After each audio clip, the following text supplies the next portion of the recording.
You're not going to believe how many people shortchange themselves to embrace and experience everything that God has made available for them. It's almost like God has given them a mansion and all they've experienced is the front porch. In this video, I get to unpack how often we devalue in some ways or we miss out on everything that God has for us. And I use this illustration with The Simpsons. You gotta check it out. LoveisOurlogo.com. Anybody remember this one, The Simpsons? And it's an amazing scene. It's actually an epic scene in which there's a conversation that's taking place between Lisa, who's 8 years old, and Mr. Burns. Mr. Burns is like this entrepreneur, and Mr. Burns, at this point, he has stolen or taken this idea from Lisa. Based upon this idea that he has, he then makes a fortune, he sells the company, and then he comes back to give her a check. He says, hey, listen, I've made $120 million out of this idea. And she wants nothing to do with it because she's like, you use unethical means to make this money. I want nothing with this dirty money. And he's like, no, listen, I came here to give you a check of 10% of $120 million.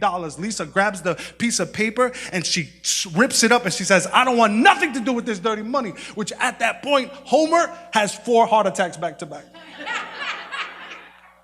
They resuscitate him. They bring him to the hospital. He then, next scene comes in. Lisa comes in and she's like, Dad, I'm sorry. I just couldn't take that. I couldn't take that money. It was filthy money. It was unethical money. I just stand for my morals. I'm not going to do it. And I love Homer's answer because I think Homer's answer is a little bit revealing to our condition when it comes to God's love.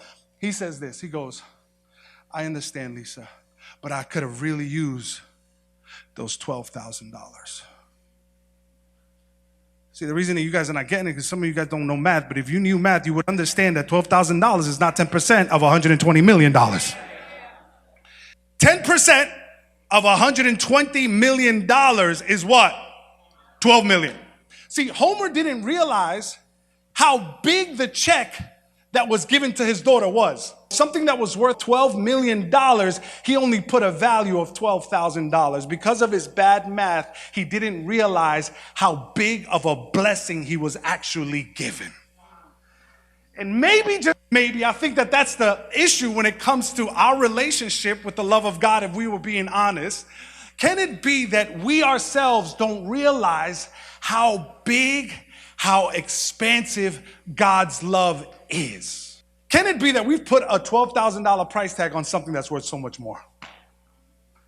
Can it be that God's love is so expansive, God's love is so great, and we have put a lesser value on God's love, that there is so much of God's love that he wants us to experience? But can it be, not because of bad math, but can it be because of our experience, or maybe some of the things that we've experienced in life when it comes to relationships? Can it be that even because of our own subjective opinion when it comes to love, can it be that we have not realized how big, how great, how amazing, how expansive, how endless, and how all the different dimensions that God has given to his church?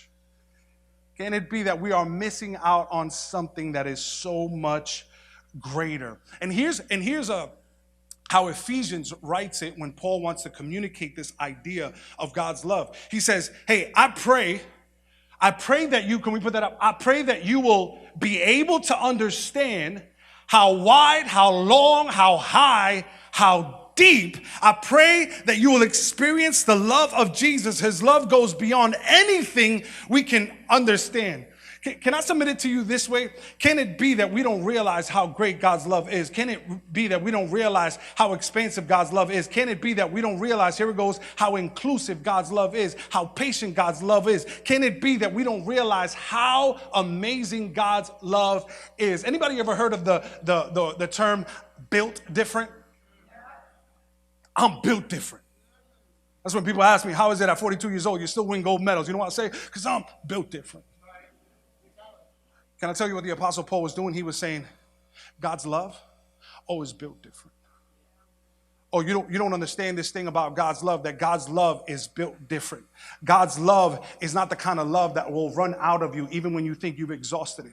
God's love is not the kind of love that will walk away even when you make mistakes. God's love is not the kind of love that'll just leave you by the wayside even when you've made bad decisions. God's love is not the kind of love that'll leave you just because you feel like you don't measure up. Because even when you feel like you don't measure up, this is the kind of love God gives. The kind of love that he gives is that even when you don't measure up, he'll always pick you up. Even when you feel like you're unfaithful, he'll always be faithful. And even when you've turned your back on God, God says, I've never turned my back on you. That's the kind of love God gives. His love is built different. How many believe that in this place?